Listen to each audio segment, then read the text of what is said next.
Hello and welcome to Go Healthy FSC. I'm Maggie Sutton. We'll keep you updated on fitness tips, healthy eating, and college life.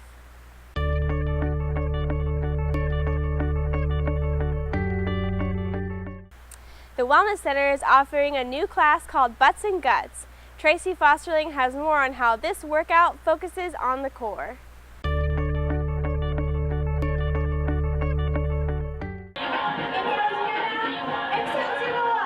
If you're a student that wants to get your butt in shape, FSC has a new fitness class for you. Butts and Guts, we really wanted to focus on two of the largest muscle groups that you have, which is your butt and your gut. And that's one of the major muscle groups that a lot of girls want to work on. And girls are our main participants, so we really wanted to cater to their wants. The class incorporates medicine balls, resistant balls, and mat work to target each of those muscle groups. Well, the Butts and Guts, it works on your abs and your legs, so it makes you stronger in those areas, and it definitely helps because I'm a runner, so it's important to have muscular abs and thighs. Sarah says that having a strong core is important for many reasons other than looking good. Well, the importance of working out your core is that it's going to improve your posture so you look better in your everyday life, whether you're sitting down, you're standing up, but that core also is what holds you up, and when you look held up, you have confidence and strength. Butts and Guts is offered on Tuesdays at 5:15 in the Wellness Center. For Go Healthy FSC, I'm Tracy Fosterling. Having a strong core is important for the body's stability. We've all heard the controversy on artificial sugar versus natural sugar. Sarah McNabb has information on which one you should choose. Sugar, both natural and artificial, seems to have a bad reputation. My roommate, she has this thing called Trivia, so I think it's fake sugar. I don't know. If it were me, I would get the real sugar, but she bought it, so I use hers. I think in the end, they're both bad for you.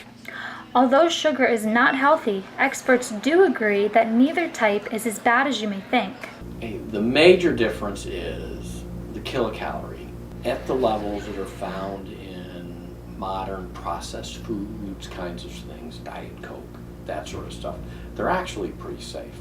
This is the amount of added sugar that's in a lot of your, common foods, and that's a nice visual. You'd think, you wouldn't just sit there and eat a bunch of sugar, but actually you are, because that's how much sugar is in some of the common foods, like that's a cup of ice cream. Besides those students trying to prevent weight gain, there are others that need to limit their sugar intake for medical reasons. I was diagnosed with type 1 diabetes when I was 8 years old. Diabetics should probably avoid high sugar things or high carb things like ice cream. A lot of the stuff like diet soda, which is a lot of diabetics drink because there are no carbs, has a lot of artificial sugars in it. Not a lot, but some. Experts say that it's important to be conscious of the amount and the types of sugar that you put into your body. All in all, moderation is key. For Go Healthy FSC, I'm Sarah McNabb. Remember, everything in moderation makes all the difference.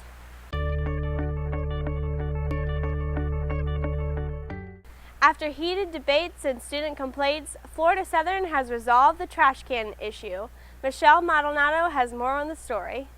The trash can issue has been resolved. News on-campus residents are glad to hear. Natasha Malfers tells us what changes students can expect. They still don't have trash cans within the buildings, but there are trash cans outside of the buildings, and we still have to carry our trash can outside.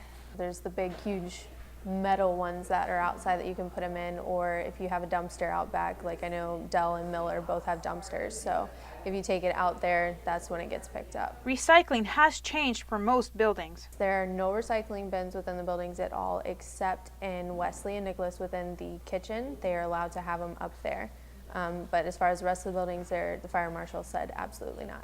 The city of Lakeland is responsible for the off-campus apartment trash. We don't have the ability to take a car and drive around to every single apartment, but when Recycle Mania comes up in spring, we're going to work and figure out how to count your recycling as well. Senior William Smith describes what it was like not having trash cans. It was not pleasant.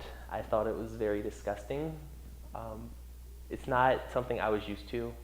On the school, I was actually used to usually just walking outside and throwing my trash in the trash can, not on the ground. Myself and my roommate both had an actual trash can full of trash, and we didn't know where to put it.